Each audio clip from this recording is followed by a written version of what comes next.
Bom dia, pessoal. Vamos de BTC na manhã dessa quinta-feira, 5 de outubro. Agora na Espanha, 10 horas e 39 minutos. No Brasil, 5 e 39 da manhã. Gente, aqui no 4 horas, a BTC fez um pit stop na altura da VWAP semanal. A gente está se desdobrando numa pernada que pode eventualmente ser uma pernada em direção ao estresse dessa suposta figura triangular que a gente deve estar desenhando, ou se isso aqui já for uma onda 3, ela tem que guardar a proporcionalidade dimensional com a onda 1.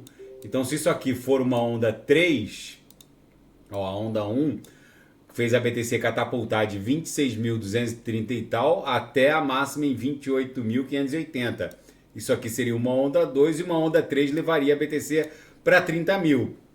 Mas se a gente eventualmente estiver desenhando uma subfigura triangularizada aqui, que na verdade seria a onda 2 do diário, essa cunha aqui, ó, o que está segurando a BTC, além da VWAP semanal lá no gráfico de 4 horas, é a linha superior da nuvem aqui no diário. Então isso aqui foi uma onda 1, isso aqui uma onda 2 e uma onda 3 aqui no diário, que levaria a BTC também para um patamar máximo ali de 31.804. Depois formaria uma onda 4 e depois uma onda 5. Com certeza a Bitcoin está numa mega panela de pressão, porque os mercados financeiros tradicionais, eles estão completamente perdidos e ninguém sabe para onde aquilo vai. Ontem Dow Jones deu uma respirada, subiu, Nasdaq e S&P ali ficaram também bateram quase mais um. Agora nesse momento o Nasdaq Futuros está caindo menos 0,14.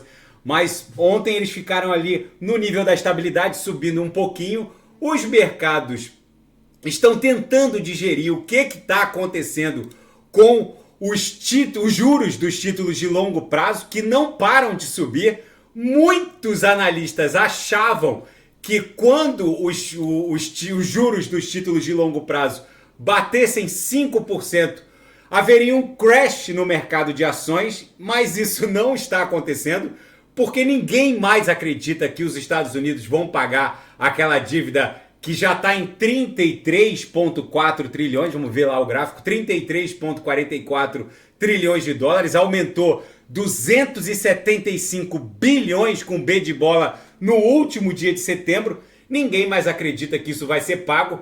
Eles acham que isso aqui vai ser objeto de um calote via inflação.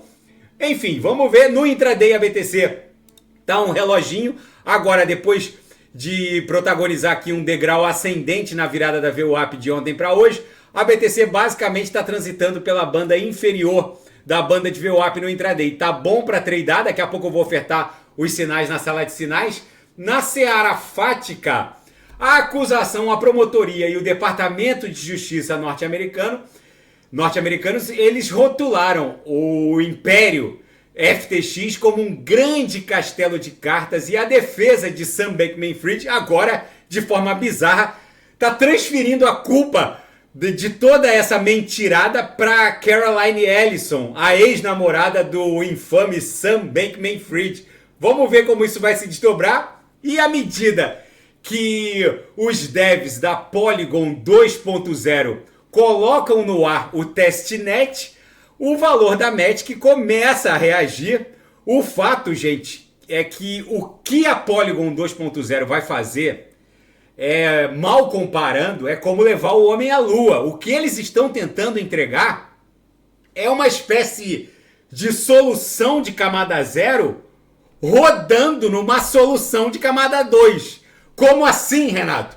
O que a Polygon Matic, que vai ser o token Matic, o gás e o token de governança da atual Polygon, se eles entregarem e vão entregar essa atualização que vai promover o swap da Matic pelo token POL, P-O-L, que seria uma espécie de criação de uma grande solução de camada 0, uma espécie de Polkadot rodando num roll-up da rede Ethereum, a partir do qual será possível criar qualquer blockchain a partir de qualquer consenso, se aproveitando, ou seja, valendo-se da descentralização da rede principal da rede Ethereum.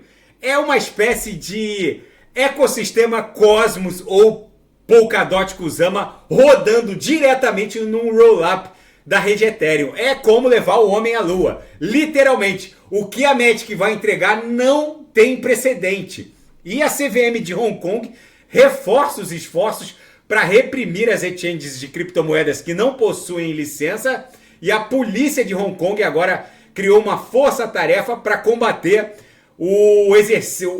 a exploração ilegal da atividade de exchange em Hong Kong, que é regulamentada e necessita de uma licença especial. É o novo normal. E na seara geopolítica e finanças internacionais, na capa da Bloomberg, o desinteresse pelos títulos de longo prazo está causando uma espécie de catarse no mercado financeiro. Ninguém mais sabe o que vai acontecer. O mercado deveria estar quebrando, o mercado de ações, mas o mercado segue ali resiliente, quase não cai, ou quando cai, cai pouco, quando sobe, sobe mais de 1%. O mercado de ações provavelmente deve corrigir se os juros de longo prazo avançar para além de 5%, mas isso provavelmente deve acontecer, mas não está acontecendo. O fato é que o mercado acionário segue muito resiliente. A BTC, diante de um cenário... Gente, os juros de longo prazo, eles bloqueiam os adquirentes dos títulos de longo prazo, eles ficam com seus recursos bloqueados por pelo menos 10 anos. E quando o mercado ele precifica esses juros de longo prazo ali num patamar acima de 5% ao ano, é porque o mercado entende que é preciso uma remuneração mínima de 50% num período de 10 anos, como se o mercado estivesse precificando a inflação, ou seja, o mercado está dizendo, eu preciso de pelo menos ali uns 4 ou 5% para defender o valor nominal do meu dinheiro, já que eles entendem que a inflação vai carcomer pelo menos a metade do valor. Quando isso acontece é porque o mercado acha que aquela montanha de dívida nacional pública norte-americana não vai mais ser paga. Ou seja, o que a gente está vivendo é uma verdadeira... A nossa geração está tendo o privilégio de presenciar a quebra, ou pelo menos a quebra de confiança do mercado em relação ao débito nacional norte-americano. É como se eles dissessem, eu não acredito mais que vocês com o PIB ali estagnado de 20, 21 trilhões vão conseguir pagar 33,4 trilhões. Aí por isso que na capa do Wall Street Journal está pontificado que o aumento das taxas de juros de longo prazo significam que agora os déficits finalmente importam. Até então, o Fed tinha poder de fogo para controlar a inflação via aumento da taxa de juros de curto prazo. Mas parece que esse poder de fogo morreu. Eles continuam aumentando a taxa básica de juros de curto prazo e o mercado não se interessa mais pelos títulos de longo prazo. E aí, para poder vender esses treasuries, eles precisam aumentar a taxa de longo prazo. E o desinteresse está criando um grande dilema. Parece que, para alguns analistas, o Federal Reserve e o Departamento do Tesouro norte-americano, com esse endividamento bizarro, eles cruzaram o Rubicão, que era um rio através do qual os comandantes que voltavam das campanhas vitoriosas romanas não poderiam atravessar. Se um general atravessasse o Rubicão é porque vinha um crash. E vinha um crash no sistema político, ou seja, o general ele voltava de uma campanha vitoriosa, cruzava o Rubicão, ele ia com certeza dar um golpe, mas era um all-in, porque se ele não desse um golpe, ele era condenado à morte. E é isso que está acontecendo com os mercados. O Departamento do Tesouro, com essa mega emissão de títulos que acabou criando essa dívida de 33,44 trilhões de dólares, juntamente com o Fed, eles cruzaram o Rubicão. E é uma espécie de all-in, porque se efetivamente o mercado não reagir e a taxa de juros de longo prazo continuar a subir, é um all-in. Os Estados Unidos estão entrando numa espiral da morte. Enfim, gente, é muitíssimo provável que a nossa geração tenha o privilégio de conhecer um dólar norte-americano argentinizado, por assim dizer, literalmente. E ainda na seara geopolítica e finanças internacionais, a China afirmou que vai dobrar o tamanho da sua estação espacial internacional.